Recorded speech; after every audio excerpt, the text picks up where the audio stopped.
Hey there, this is Matt once again. Welcome back to another video.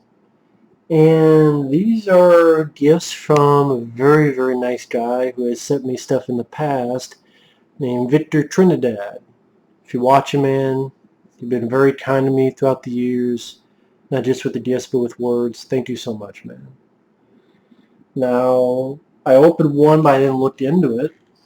I just didn't want to waste 5 minutes of trying to open it. And it is... Oh wow, that's cool. This was on my Amazon wish list. And like I said before, when I was moving on Facebook, a couple people had asked me if I knew my new address, and I did at that time. I didn't for a little bit, but then I got all the details, so I was able to give it to a couple people. And they sent me this as belated birthday presents since my birthday was May 25th. So,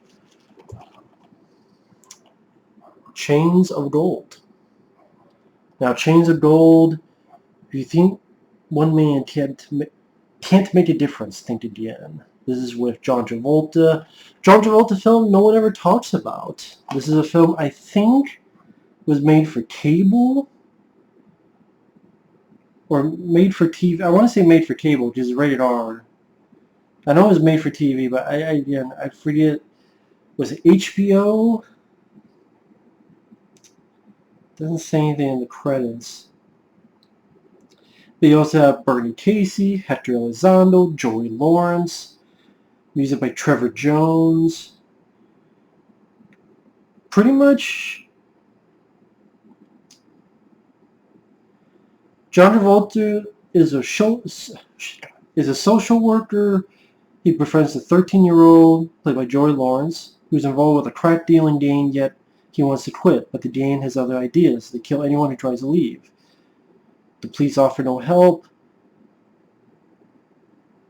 The social worker, Scott, played by John Travolta, launches a desperate attempt to rescue the boy. With the help of his ex-girlfriend, he infiltrates the inner circle of the gang. Now that he's on the inside, he must put his life on the line to get Tommy out. Travolta film no one ever talks about. Remember seeing a trailer to this? Like, oh, this looks really good. So, I wanted to check it out. And now I will, thanks to Victor. And this, which I have to think if that's from my Amazon wish list.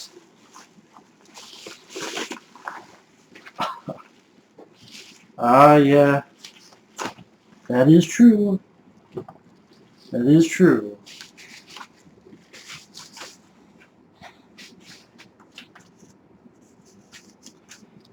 Hi Matthew, enjoy your gift from Victor Trinidad. Happy belated birthday. Thank you very much, man. This is wonderful. Wow. 5. That's a lot. You got Stay Tuned on Blu-ray. Big fan of this film. Highly underrated. One of the more underrated comedies of the 90s. It's directed by Peter Hyams, who I think is a very underrated director. He did The Relic, Tom Cop, Running Steer with Billy Crystal, Outland, my favorite Sean Connery film. End of Days, one of my favorite Arnold Schwarzenegger films. The Relic. Love that as a monster movie. This is a comedy about Couch Potato, played by John Ritter, having the outs with his wife. You know, they're not getting along because he's too much of a couch potato. So the wife fucks up the TV. He gets a new one along with this satellite dish. And granted, this guy's a pedophile in real life, but Jeffrey Jones from Ferris Bueller's Day Off, he's the devil, so it fits him perfectly. And the mom and dad get sucked into TV land, and you have these hellish versions of TV shows and commercials. So like a fucked up game show, Dwayne's Underworld instead of Wayne's World, driving over Miss Daisy instead of driving Miss Daisy, The Silencer of the Lambs, where this mask mutes people and kids while driving in cars and riding in cars so they're not talking all the time.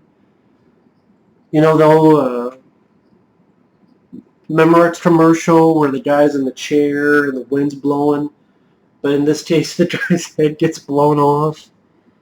Not standard style, but gets blown away. Because this is a PG film, but for a PG film, it works. Sad to say, no features. The behind-the-scenes featurette probably like 2 minutes long from back in the day. But come on, I mean, obviously John Brewster's no longer with us, but like Peter Hyams couldn't talk about this film. Any other writers? Any of the other actors?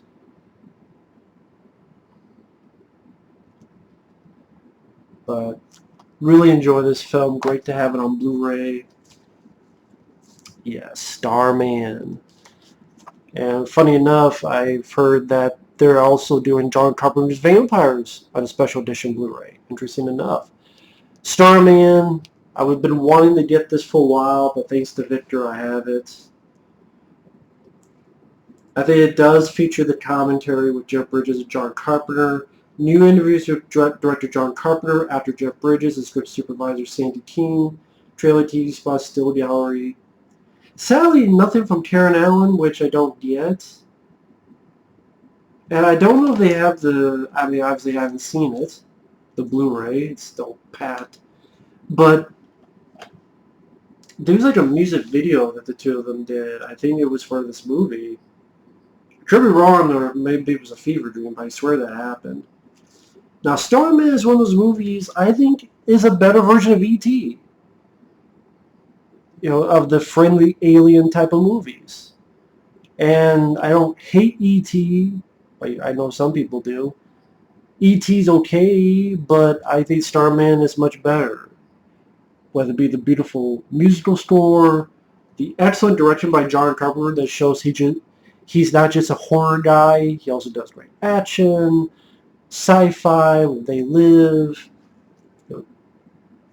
romance, and has a big heart on his shoulders like Starman. I know he did this kind of, okay, they didn't like my, the E.T. beat my film in the box office, so I'm going to make my version of E.T. And I think he did a better job. So that's just me. But Starman, great movie, good heart on his shoulder, love the musical score in that. I've been wanting to get this in my DVD collection for a while because it's a remake that I thought was surprisingly decent. I liked it quite a bit. That is Maniac with Elijah Wood. Because I'm like, Maniac with Elijah Wood? I like the Joe Spinell original. But this did a really solid job. It had a different feel to it, being completely point of view of the killer. Not found footage, but look, I guess sort of a serial killer version of Hardcore Henry is that POV style, which I thought was interesting. Elijah Wood did a solid job. He gets a nice score. Alexander Aja, who did the Hills of Eyes remake, which I personally love. He is the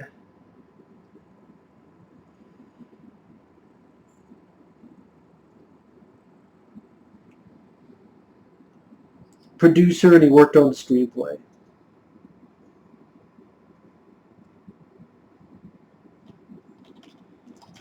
This is one I definitely want to give a rewatch, but I do remember enjoying this film quite a bit.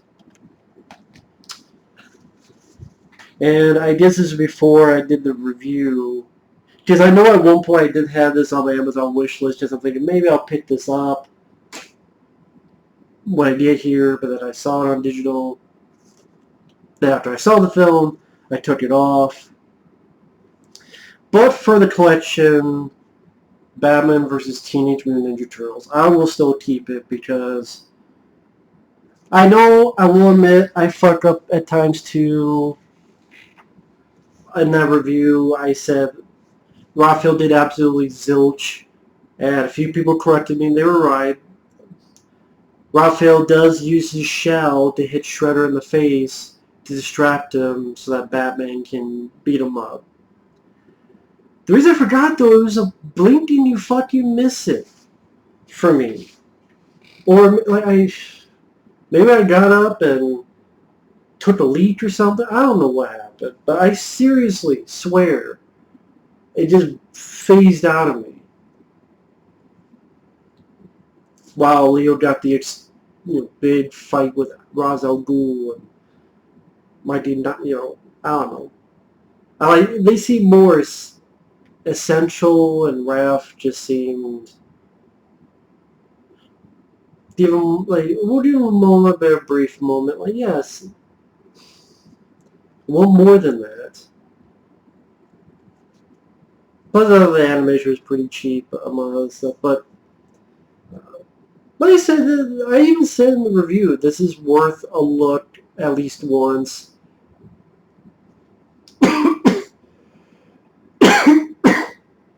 I said positive things. I thought,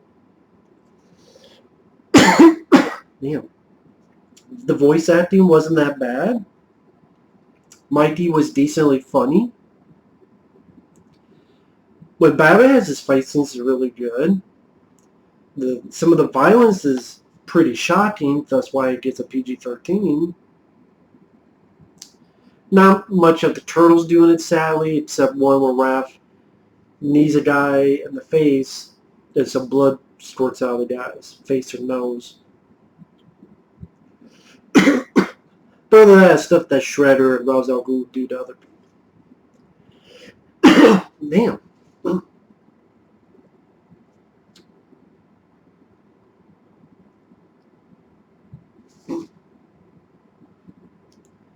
Maybe it's one of those films that fuck that.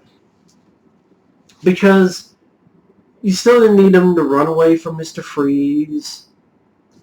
Be pretty pointless about most of the fucking film. Do something blinking and miss that I did blink and miss it. Just people had to correct me on it. But there are good elements to it. It's not like the worst piece of shit ever. And I knew Batman would be OP, beat up all four of the Turtles. And the four Turtles can barely handle Shredder, but Batman himself can beat the Shredder. Well, okay, yeah, with a little help with Raph. A little bit. So maybe that's picking at straws. Batman vs. Teenage Mutant Ninja Turtles. Yeah, I'll definitely give it another look. Plus it has some features. Really curious what the features are. Probably not that long, but still nice. So thank you, Victor. This is really kind of you to do so. I'm a Turtles fan. There are good moments in this. There really are. Maniac, one of the better remakes in the past 10 years. It's like 2012 or something. I could be wrong. Starman, John Carpenter shows that he's more than just horror and action. He can make a movie with a big heart on its shoulder. Stay tuned. Underrated comedy. John Ritter, may you rest in peace. And Chains of Gold, a John Travolta film I've been wanting to see for a while. I like the trailer, and I will definitely give this a look sometime. But with that, thank you once again, Victor. We will see you guys later. Have a good night. Bye-bye.